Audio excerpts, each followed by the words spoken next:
తీసేయండి సార్, వీళ్ళకి బజార్ కావాలి, వీళ్ళకి బజార్ కావాలి.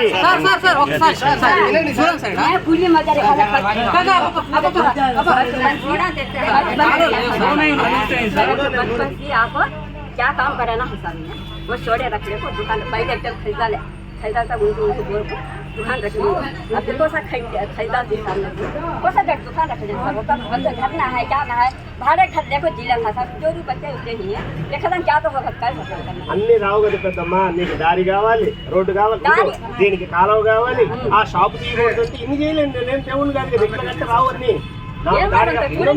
దారి కావాలంటే షాప్ తీయాలి, కాలువ కట్టాలంటే రెండు వైపులు నాకు ఖాళీ కావాలా, ఇది రోడ్డు వేయాలా, నువ్వు అని పెద్దదాన్ని బాగా చెప్తావు మా అమ్మలాగా, అన్ని కావాలి. నేను మనిషిని కదా, నేను కూడా ఏదైనా పద్ధతి ప్రకారం చేయగలను కదా.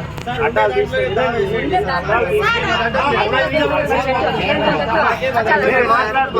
మీరు మాట్లాడిన సేపు నేను వింటాను. నేను మాట్లాడినప్పుడు ఒక 2 నిమిషాలు మీకు చెయ్యాలి అంటే నాకు కొన్ని పద్ధతులు ఉంటాయి. అడ్డాలు తీయాలి, దారి క్లియర్ చేయాలి, నలుగురు ఇక్కడ ఇంతమంది ఉన్నారు, ఒక 20-30 ఇళ్ళు ఉన్నాయి, అన్నిటికీ నడుస్తానికి ఒక బండి కావాలి. లేదు నాకే ఏదైనా ఆటో వస్తుంది, అంబులెన్స్ లోపలికి రావాలి, రాదు. ఇప్పుడు ఏం చేస్తావు సార్ అంటారు ఆ రోజు.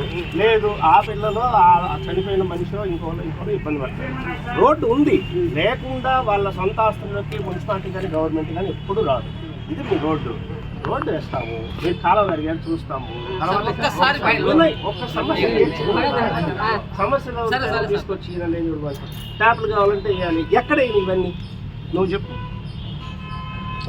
నాకు ఉన్న 6 అడుగులు నువ్వు ఇస్తానంటే ఇవన్నీ నేను ఎక్కడ తెచ్చి నీకు వేసి పెట్టమంటావు? చూస్తాను. అందుకే ఆ వ్యక్తిని కూడా మేమేం అనలేదు. పొద్దున్న కూడా అతనికి జాగ్రత్తలు చెప్పాను. నేనేం చెప్పాను,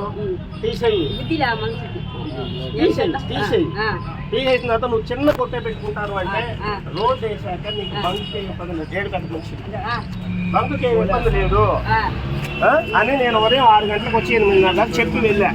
ఈ పెద్ద మనిషి కూడా సరే అన్నాడు, నేను వెళ్ళా.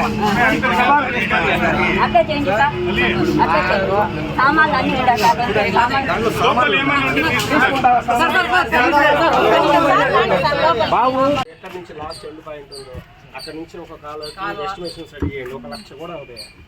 50 ఇల్లులు ఉన్నాయి, పెట్టండి. ఒక గంట వర్షం పడితే అంత నీళ్ళు